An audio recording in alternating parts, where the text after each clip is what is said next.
ಪ್ರತಿ ಬಾರಿ ಭಾರತ ಪಾಕಿಸ್ತಾನ ಮ್ಯಾಚ್ ಆಡ್ತಾ ಇದೆ ಅಂತ ಅಂದ್ರೆ ಎಲ್ಲರ ನಿರೀಕ್ಷೆ ಜಾಸ್ತಿ ಇರ್ತಾ ಇತ್ತು, ಆ ಒಂದು ಕ್ಯೂರಿಯಾಸಿಟಿ ಇರ್ತಾ ಇತ್ತು. ಬಟ್ ಆದರೆ ಈ ಬಾರಿ ಆ ಒಂದು ಹುಮ್ಮಸ್ಸು ಅಷ್ಟರ ಮಟ್ಟಿಗೆ ಕ್ರೇಜ್ ಕಾಣಿಸ್ತಾ ಇಲ್ಲ. ಅದಕ್ಕೆ ಕಾರಣ ಪಹಲ್ಗಾಮ್ನಲ್ಲಿ ನಡೆದಂತಹ ಉಗ್ರ ದಾಳಿ. ಮತ್ತೊಂದು ಕಡೆ ಇದೇ ವಿಚಾರಕ್ಕೆ ಸಂಬಂಧಪಟ್ಟಂತೆ ಪಾಕಿಸ್ತಾನ ಮತ್ತು ಭಾರತದ ಪಂದ್ಯಕ್ಕೆ ಬಾಯ್ಕಾಟ್ ಅಭಿಯಾನದ ಬಿಸಿ ತಟ್ತಾ ಇದೆ. ಪಂದ್ಯದ ಜಾಹೀರಾತು ಮೌಲ್ಯದಲ್ಲಿ 20% ಬೇಡಿಕೆ ಕುಸಿತ ಆಗಿದೆ.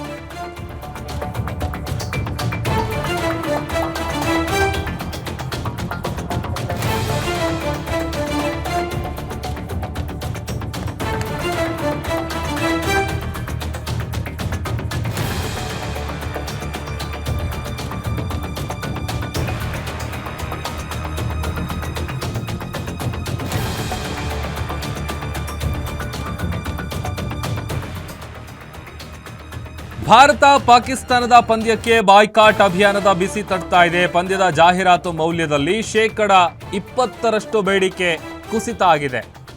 ಪಂದ್ಯದಲ್ಲಿ ಆಡ್ ಕೊಡೋದಕ್ಕೆ ಆಸಕ್ತಿಯನ್ನ ತೋರಿಸ್ತಾ ಇಲ್ಲ ಜಾಹೀರಾತುದಾರರು. ಭಾರತವೇ ಫೇವರೇಟ್ ಎಂದ್ರೂ ಕೂಡ ಜಾಹೀರಾತಿಗೆ ಕಂಪನಿಗಳು ನಿರಾಸಕ್ತಿಯನ್ನ ತೋರಿಸ್ತಾ ಇದೆ, ಇಂಟ್ರೆಸ್ಟ್ ಇಲ್ಲ. ಬಾಯ್ಕಾಟ್ ಅಭಿಯಾನಕ್ಕೆ BCCI ಹೆದರದಿದ್ರೂ ಕೂಡ ಕಂಪನಿಗಳಿಗೆ ಭಯ ಇದೆ. ಯಾಕಂತಂದರೆ ಮುಂದೆ ಆ ಕಂಪನಿಗಳು ಅದನ್ನು ಬಾಯ್ಕಾಟ್ ಮಾಡಿದ್ರೆ ಕಷ್ಟ ಅನ್ನುವಂಥದ್ದು ಜಾಹೀರಾತುದಾರರ ಒಂದು ಭಯ. ಹೇಳಿ ಕೇಳಿ ಪಹಲ್ಗಾಮ್ ದಾಳಿ ಆದಮೇಲೆ ನಡೀತಾ ಇರುವಂತಹ ಮೊದಲ ಮ್ಯಾಚ್ ಇದು, ಭಾರತ ವರ್ಸಸ್ ಪಾಕಿಸ್ತಾನ. ಹಾಗಾಗಿ ಇದು ಯಾಕೆ ಬೇಕಿತ್ತು ಅನ್ನುವಂಥ ಪ್ರಶ್ನೆಗಳು, ಅದಕ್ಕೆ ಸಂಬಂಧಪಟ್ಟಂಥ ಸೋಷಿಯಲ್ ಮೀಡಿಯಾ ಕ್ಯಾಂಪೇನ್ ಕೂಡ ನಡೀತಾ ಇದೆ. ಟಿಕೆಟ್ ಖರೀದಿಸಬೇಡಿ, TVಗಳಲ್ಲಿ ನೋಡಬೇಡಿ, OTTಯಲ್ಲಿ ನೋಡಬೇಡಿ, ಒಂದು ವೇಳೆ ಭಾರತ ತಂಡ ಗೆದ್ದರೂ ಕೂಡ ಅಭಿನಂದನೆ ಸಲ್ಲಿಸಬೇಡಿ. ಪಾಕಿಸ್ತಾನದ ವಿರುದ್ಧ ಅನೇಕ ರಾಜತಾಂತ್ರಿಕ ನಿಲುವುಗಳನ್ನು ತೆಗೆದುಕೊಂಡಿದ್ದಂತಹ ಭಾರತದ ನಿರ್ಧಾರವನ್ನು ಭಾರತೀಯರು ಸ್ವಾಗತ ಮಾಡಿದರು. ಆದರೆ ಭಾರತ ಮತ್ತು ಪಾಕ್ ಪಂದ್ಯಕ್ಕೆ ಬಾಯ್ಕಾಟ್ ಬಿಸಿ ತಟ್ತಾ ಇದೆ. ಒಂದು ಕಡೆ BCCI ಹೆದರ್ತಾ ಇಲ್ಲ. ಓಕೆ, ಈಗ BCCI ಅದಕ್ಕೆ ಬೇರೆ ರೀತಿಯಾದಂಥ ಸಮರ್ಥನೆ ಕೊಡ್ತಾ ಇದೆ, ಅದಕ್ಕೆ ಜಸ್ಟಿಫಿಕೇಶನ್ ಕೊಡುವಂಥ ಕೆಲಸವನ್ನು BCCI ಮಾಡ್ತಾ ಇದೆ. ಬಟ್ ಆದರೆ ಆ್ಯಡ್ ಕೊಡೋದಕ್ಕೆ ಕಂಪನಿಗಳು ಮುಂದೆ ಬರ್ತಾ ಇಲ್ಲ, ನಿರಾಸಕ್ತಿ ತೋರ್ತಾ ಇರೋದು ಎದ್ದು ಕಾಣಿಸ್ತಾ ಇದೆ. ಅದಕ್ಕೆ ಕಾರಣ ಇಷ್ಟೇ.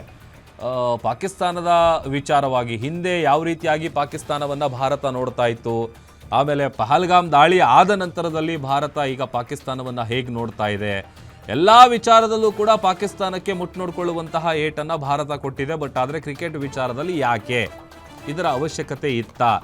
ನೆಸಸರಿ ಇರಲಿಲ್ಲ, ಯಾಕೆ ಮ್ಯಾಚ್ ಆಡಬೇಕಾಗಿತ್ತು? ಬಟ್ ಒಂದು ರೀತಿಯಾದಂಥ ಮಿಶ್ರ ಪ್ರತಿಕ್ರಿಯೆಗಳು ವ್ಯಕ್ತ ಆಗ್ತಾ ಇರೋದು ಭಾರತ ಮತ್ತು ಪಾಕ್ನ ಮ್ಯಾಚ್ಗೆ.